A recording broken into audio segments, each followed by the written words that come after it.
ರಾಷ್ಟ್ರೀಯ ಡೆಂಗ್ಯೂ ದಿನಾಚರಣೆ ಜಾಗೃತಿ ಜಾಥಾ ಸಮಾವೇಶ. ಚಾಮರಾಜನಗರದಲ್ಲಿ ರಾಷ್ಟ್ರೀಯ ಡೆಂಗ್ಯೂ ದಿನಾಚರಣೆ ಅಂಗವಾಗಿ ನಗರದ 10ನೇ ವಾರ್ಡ್ ಕರಿನಂಜನಪುರದಲ್ಲಿ ತಾಲೂಕಾ ಆರೋಗ್ಯ ಇಲಾಖೆ ವತಿಯಿಂದ ಡೆಂಗ್ಯೂ ಕಾಯಿಲೆ ಕುರಿತು ಜಾಗೃತಿ ಜಾಥಾ ನಡೆಯಿತು. ವಾರ್ಡನ್ ಸರ್ಕಾರಿ ಶಾಲೆಯ ಮುಂಭಾಗದಲ್ಲಿ ಚಾಲನೆಗೊಂಡ ಜಾಥಾವು ಪ್ರಮುಖ ಬೀದಿಗಳಲ್ಲಿ ಕರಪತ್ರ, ಭಿತ್ತಿಪತ್ರ ಹಿಡಿದು ಜಾಗೃತಿಯನ್ನ ಮೂಡಿಸಲಾಯಿತು. ಅಲ್ಲದೆ ಪ್ರತಿ ಮನೆಗೆ ತೆರಳಿ ಲಾರ್ವಾ ಸಮೀಕ್ಷೆಯನ್ನ ಮಾಡಲಾಯಿತು. ಲಾರ್ವಾ ಕಂಡ ಕಡೆ ನಾಶಪಡಿಸಲಾಯಿತು. ಜಾಥಾ ಚಾಲನೆ ನೀಡಿದ ತಾಲೂಕಾ ಆರೋಗ್ಯ ಅಧಿಕಾರಿ ಡಾಕ್ಟರ್ ಶ್ರೀನಿವಾಸ್ ಮಾತಾಡಿ, ರಾಷ್ಟ್ರೀಯ ಡೆಂಗ್ಯೂ ದಿನಾಚರಣೆ ಅಂಗವಾಗಿ ನಗರದ 10ನೇ ವಾರ್ಡ್ ಕರಿನಂಜನಪುರದಲ್ಲಿ ತಾಲೂಕಾ ಆರೋಗ್ಯ ಇಲಾಖೆ ವತಿಯಿಂದ ಡೆಂಗ್ಯೂ ಕಾಯಿಲೆ ಕುರಿತು ಜಾಗೃತಿ ಜಾಥಾ ನಡೆಸಲಾಯಿತು.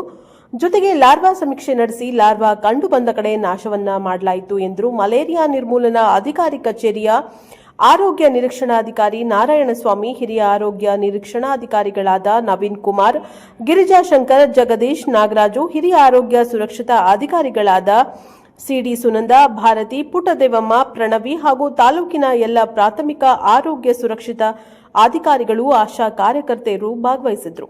ಬ್ಯೂರೋ ರಿಪೋರ್ಟ್, ಹೋಮ ನಂಜುಂಡನಾಯಕ, NKS TV4, ಚಾಮರಾಜನಗರ.